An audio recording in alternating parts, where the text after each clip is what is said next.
మొఘల్ బాదుషా అక్బర్ గుండెల్లో నిద్రించిన దిశాలి ధీరోదత్తుడు మేవర్ రాజు మహారాణా ప్రతాప్ గురించి ఈ వీడియోలో మనం తెలుసుకోబోతున్నాం. తెలుసుకునే ముందు లైక్, షేర్, సబ్స్క్రైబ్ చేయండి బ్రో. సరే, ఇక టాపిక్లోకి వెళ్తే మహారాణా ప్రతాప్ సుమారు 475 సంవత్సరాల క్రితం రాజస్థాన్లోని చిత్తోడులో క్రీస్తుపూర్వం 1540 మే 9వ తేదీన జన్మించాడు. సిసోడియా వంశానికి చెందిన మహారాణా ఉదయ్ సింగ్ రాణా ప్రతాప్ని తండ్రి. తల్లి రాణి జైవంత్ బాయి. ఉదయ్ సింగ్కు 25 మంది కుమారులు. అందరిలోకి పెద్దవాడు రాణా ప్రతాప్. ఉదయ్ సింగ్ తన ముద్దుల రాణి ధీరూబాయి కుమారుడు జర్మల్ సింగ్ను తన వారసునిగా ప్రకటించాడు. అయితే ఉదయ్ సింగ్ మరణాంతరం మేవర్ రాజ్యంలోని మంత్రులంతా చర్చించుకొని పరాక్రమవంతుడైన రాణా ప్రతాప్ సింగ్ను మేవర్ రాజుగా అభిషేకించారు. దీంతో ఆగ్రహించిన జర్మల్ సింగ్ అక్బర్ సైన్యంలోని సేననిగా చేరి తన మాతృభూమిపైన యుద్ధం చేశాడు. అటువంటి విపత్కరమైన పరిస్థితిలో క్రీస్తుపూర్వం 1572లో మేవర్ రాజుగా అభిషిక్తుడైన మహారాణా ప్రతాప్ సింగ్ మాతృభూమి రక్షణకై నడుం బిగించాడు. అక్బర్ బాదుషాను ఎదిరించడానికి శక్తివంతమైన సైన్యాన్ని తీర్చిదిద్దాడు. ఆరావళి పర్వత ప్రాంతంలో నివసించే బిల్లు యువకులను సమీకరించి వారిలో స్వాతంత్ర పిపాసను రగిలించి ధైర్య సాహసాలు గల సైనికులుగా తీర్చిదిద్దాడు. మాతృభూమి కోసం ప్రాణాలు సైతం అర్పించే అరవీర భయంకరులైన సైనికులు మహారాణా ప్రతాప్ సైన్యంలో ఉండేవారు. మహారాణా ప్రతాప్ మేవర్ సింహాసనాన్ని అధిష్ఠించే నాటికి పరిస్థితి అత్యంత దయానీయంగా ఉంది.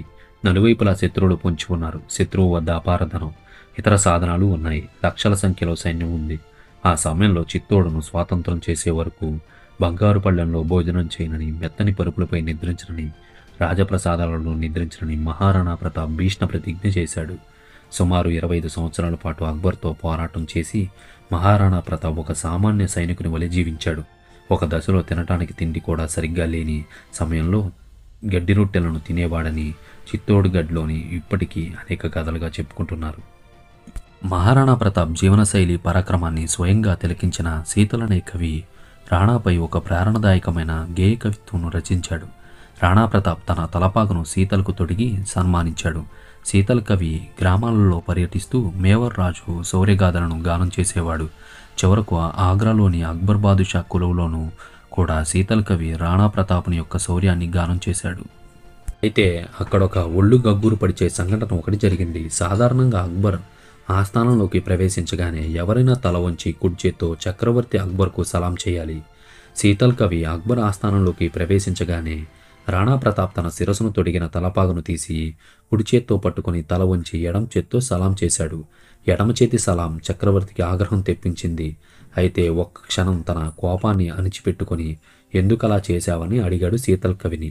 అప్పుడు శీతల్ కవి ఇలా చెప్పాడు: అక్బర్ బాదుషాజీ, ఎడమ చేత్తో మీకు సలాం చేసిన నా తప్పును మన్నించండి. దానికి బలమైన కారణమే ఉంది. నెత్తిన ఉన్న ఈ తలపాగాను నాకు మహావీరుడైన రాణా ప్రతాప్ సింగ్ బహూకరించి స్వయంగా తన చేతులతో నా శిరస్సును తొడిగారు. కాబట్టి ఆ తలపాగా ఉన్న నా శిరస్సును మీ ముందు వంచటం అంటే ఇంతవరకు మీకు లొంగని ఆ వీరుని అవమానించడమే అవుతుంది.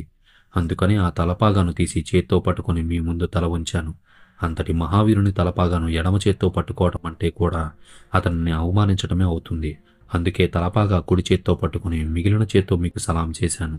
మీకు భయపడటం కన్నా మహారాణా ప్రతాప్ వీరత్వాన్ని చాటడానికే నేను ఎక్కువ ప్రాధాన్యత ఇస్తాను అన్నాడు.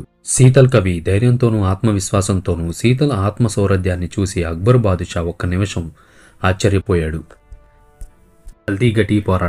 హల్దీఘటి పోరాటానికి ప్రపంచ యుద్ధ వ్యూహాలలో ప్రత్యేక స్థానం ఉంది. రాణా ప్రతాప్ను తన అధికార పరిధిలోకి తీసుకురావడానికి అక్బర్ బాదుషా చేసిన ప్రయత్నాలు అన్నీ విఫలమయ్యాయి. రాయబారం విఫలం కావడంతో యుద్ధం అనివార్యమైంది. అక్బర్కు రాణా ప్రతాప్ ఒక సమస్యగా తయారయ్యాడు.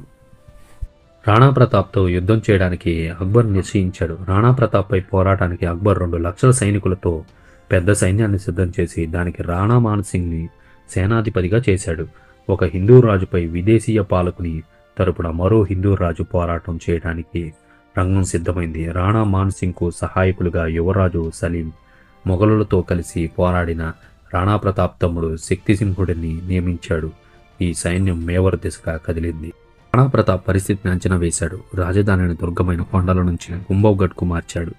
మేవర్ స్వాతంత్రాన్ని పరిరక్షించుకోవడానికి రాజపుత్ర సారథులంతా ఏకం కావాలని పిలుపునిచ్చాడు.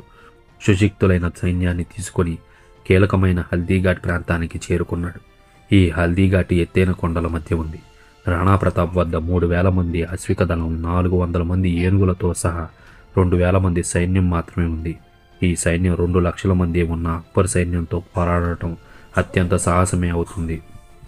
హల్దీఘాట్కు ఇరుకైన కొండ మార్గాల వెంట వచ్చే మొఘలై సైన్యంపై రాళ్ల వర్షం కురిసింది.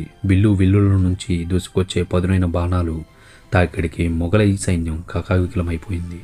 అయితే చివరకు మొఘలై సైన్యానిదే పైచేయి అయింది. ఈ పరిస్థితిని గమనించిన జుల్కు రాజు మాన్సింగ్ మొఘలు సైన్యాన్ని నిలువరించే ప్రయత్నం చేశాడు. అతని సూచనతో రాణా ప్రతాప్ యుద్ధభూమిని విడనాడి సురక్షిత ప్రాంతానికి పయనమయ్యాడు. వాయువేగంతో పయనించే తన గుర్రం చేతక్కు మరోవైపు దవుడు తీయించాడు. 1000 మంది రాజపుత్ర వీరులు మాతృభూమి రక్షణలో అమరులయ్యారు. రాణా ప్రతాప్ను 2 ముస్లిం సర్దారులు వెంబడించారు. వారి వెంటే ఉన్న శక్తి సింహునిలో పశ్చాత్తాపం మొదలైంది. మేవర్ సింహాసనాన్ని రక్షించడానికి పోరాడుతున్న అన్న రాణా ప్రతాప్కు సహకరించదలుచుకున్నాడు. వెంటనే తన కరవాలంతో 2 ముస్లిం సర్దారులను తలను నరికేశాడు. అన్న రాణా ప్రతాప్ కాళ్లపై శరణు వేడాడు. రాణా ప్రతాప్ శక్తి సింగును హృదయానికి హత్తుకొని ఓదార్చాడు. క్రీస్తుపూర్వం 1576 జూలైలో జరిగిన హల్దీఘటీ పోరాటం రాజపుత్రుల శౌర్య ప్రతాపాలకు సాక్షిగా నిలిచింది. హల్దీఘటీ పోరాటం తర్వాత కూడా రాణా ప్రతాప్ అక్బర్ సైన్యంతో అనేక యుద్ధాలు చేశాడు. సుమారు 25 సంవత్సరాల పాటు రాణా ప్రతాప్ మొఘల్ సైన్యంతో పోరాడాడు. కుటుంబంతో సురక్షితమైన సింధు ఘాట్కి బయలుదేరాడు. దారిలో గతంలో మేవార్ మంత్రిగా పనిచేసిన బాంషా ఎదురై తన సర్వసంపదను రాణా ప్రతాప్ పరం చేసి తిరిగి సైన్యాన్ని పునర్నిర్మించుకోమని కోరాడు. కొత్త ఉత్సాహంతో రాణా ప్రతాప్ తిరిగి అనేక కోటలను స్వాధీనం చేసుకున్నాడు. అయితే చిత్తోడును గెలవకుండానే క్రీస్తుపూర్వం 1597 సంవత్సరం జనవరి 17న అస్తమించాడు. అయితే తరువాతి కాలంలో ఛత్రపతి శివాజీ మహారాజుకు రాణా ప్రతాప్ సింహుడి యుద్ధ వ్యూహమే స్ఫూర్తి అయ్యింది.